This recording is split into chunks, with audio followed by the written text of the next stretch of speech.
बहुत समय पहले की बात है। किसी जमाने में एक चोर था। वह बड़ा ही चतुर था। लोगों का कहना था कि वह आदमी की आंखों का काजल तक चुरा सकता था। एक दिन की बात है, उस चोर ने सोचा कि जब तक वह राजधानी में नहीं जाएगा और अपना कर्तव्य नहीं दिखाएगा, तब तक चोरों के बीच उसकी धाक नहीं जमेगी। यह सोचकर वह राजधानी की ओर रवाना हुआ और वहां पहुंचकर उसने नगर का चक्कर लगाया, यह देखने के लिए कि वह कहां पर चोरी कर सकता है। फिर उसने तय किया कि राजा के महल से अपना काम शुरू करेगा। राजा ने रात दिन महल की रखवाली के लिए बहुत से सिपाही तैनात कर रखे थे। बिना पकड़े गए परिंदा भी महल में नहीं घुस सकता था। महल में एक बहुत बड़ी घड़ी लगी थी जो दिन रात का समय बताने के लिए घंटे बजाती रहती थी। चोर ने लोहे की कुछ कीलें इकट्ठी की और जब रात को घड़ी ने 12 बजाए तो घंटे की हर आवाज के साथ वह महल की दीवार में एक एक कील ठोकता गया। इस तरह बिना शोर किए उसने दीवार में 12 कीलें लगा दी। फिर उन्हें पकड़ पकड़ कर वह ऊपर चढ़ गया और महल में दाखिल हो गया। इसके बाद वह खजाने के पास गया और वहां से बहुत सारी हीरे चुरा लाया। अगले दिन चोरी का पता चला तो मंत्रियों ने राजा को इसकी खबर दी।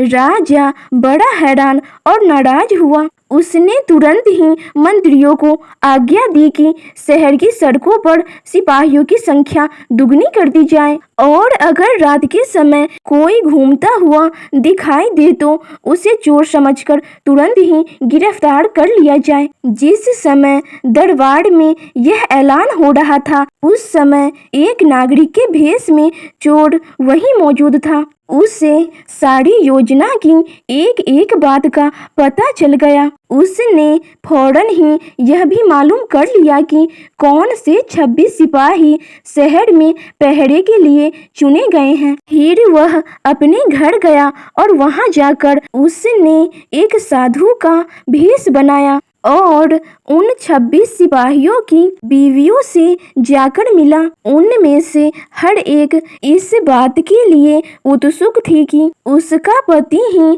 चोर को पकड़े और राजा से इनाम ले। फिर एक एक करके चोर उन सब के पास गया और उनके हाथ देखकर कहने लगा कि यह रात उनके लिए बहुत शुभ है।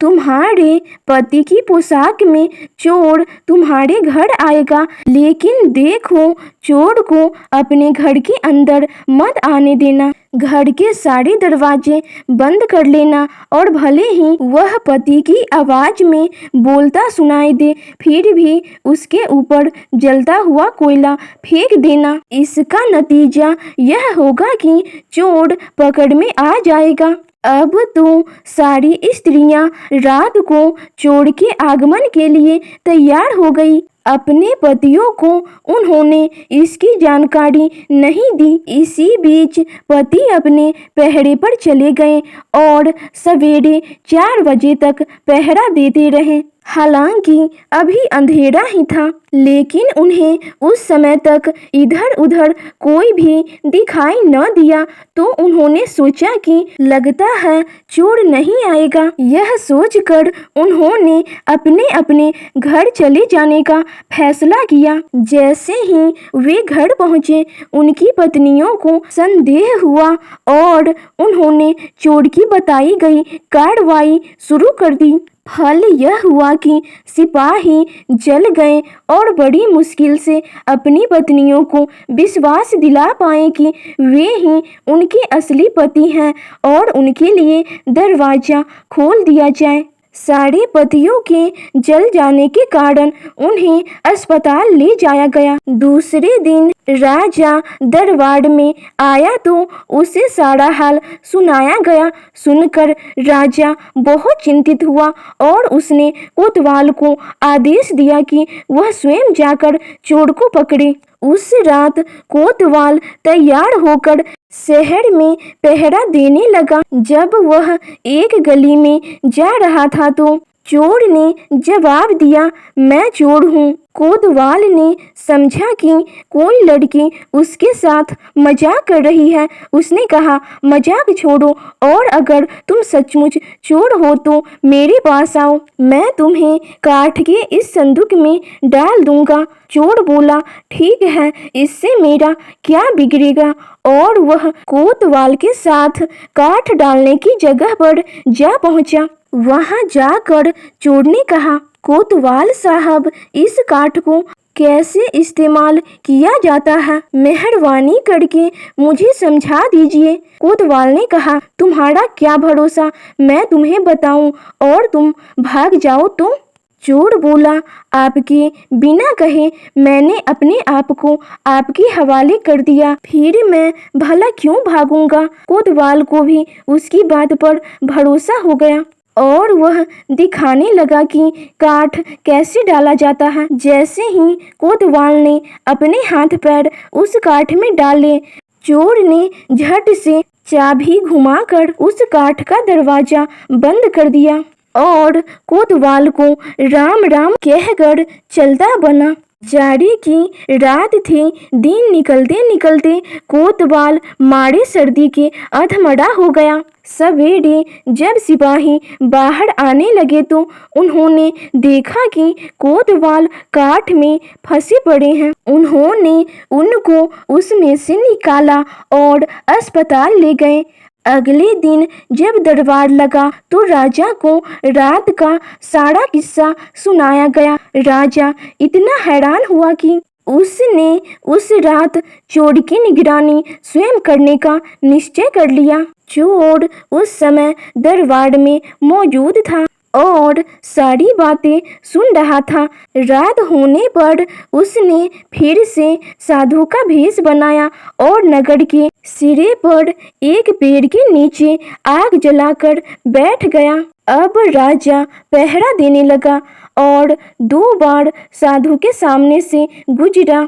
तीसरी बार जब वह उधर आया तो उसने साधु से पूछा कि क्या इधर से किसी अजनबी आदमी को जाते उसने देखा है। साधु ने जवाब दिया कि वह तो अपने ध्यान में लगा था, अगर उसके पास से कोई निकला भी होगा तो उसे पता नहीं है। यदि आप चाहें तो मेरे पास बैठ जाइए और देखते रहिए कि कोई आता जाता है या नहीं। यह सुनकर राजा के दिमाग में एक बात आई और उसने फौरन यह तय किया कि साधु उसकी पोशाक पहनकर शहर का चक्कर लगाए और वह साधु के कपड़े पहनकर यहाँ चोर की तलाश में बैठेगा। आपस में काफी बहस और 2-3 बार इनकार करने के बाद आखिर में चोर राजा की बात मानने को राजी हो गया और उन्होंने आपस में कपड़े बदल लिए। चोर तत्काल ही राजा के घोड़े पर सवार होकर महल में जा पहुंचा और राजा के सोने के कमरे में जाकर आराम से सो गया। बेचारा राजा साधु बना चोर को पकड़ने के लिए इंतजार करता रहा। सवेरे के 4 बजने को आए। राजा ने देखा कि न तो साधु लौटा और न कोई आदमी या चोर उस रास्ते से गुजरा तो राजा ने महल में लौट जाने का निश्चय किया। लेकिन जब वह महल के फाटक पर पहुंचा तो सिपाहियों ने सोचा कि राजा तो पहले ही आ चुका है, हो न हो यह जरूर ही चोर है जो राजा बनकर महल में घुसना चाहता है। उन्होंने राजा को पकड़ लिया और काल कोठरी में डाल दिया। राजा ने बहुत शोर मचाया पर किसी ने उसकी एक न सुनी। दिन का उजाला होने पर काल कोठरी का पहरा देने वाला सिपाही राजा का चेहरा पहचान लिया और तुरंत दरवाजा खोलकर उसे बाहर निकाला। फिर राजा ने सारे सिपाहियों को बुलाया और महल में ले गया।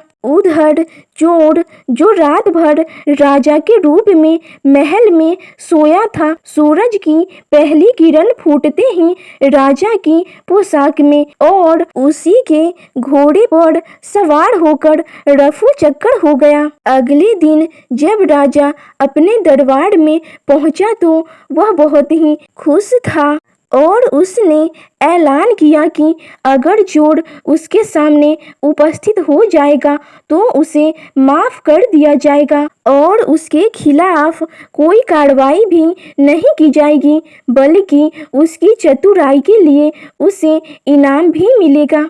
हर बार की तरह इस बार भी चोर वहां मौजूद था। वह फौरन राजा के सामने आ गया और बोला, महाराज, मैं ही आपका अपराधी हूँ।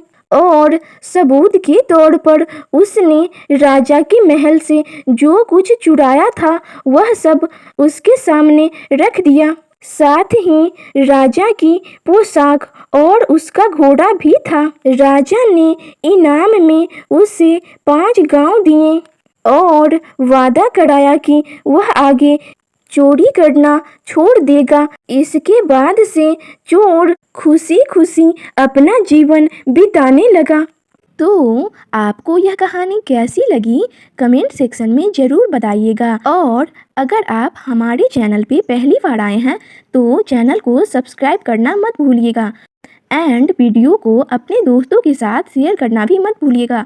और अभी तक आपने वीडियो को लाइक नहीं किया है तो लाइक भी कर दीजिए। तो मिलते हैं नेक्स्ट वीडियो में, तब तक के लिए thanks for watching this video.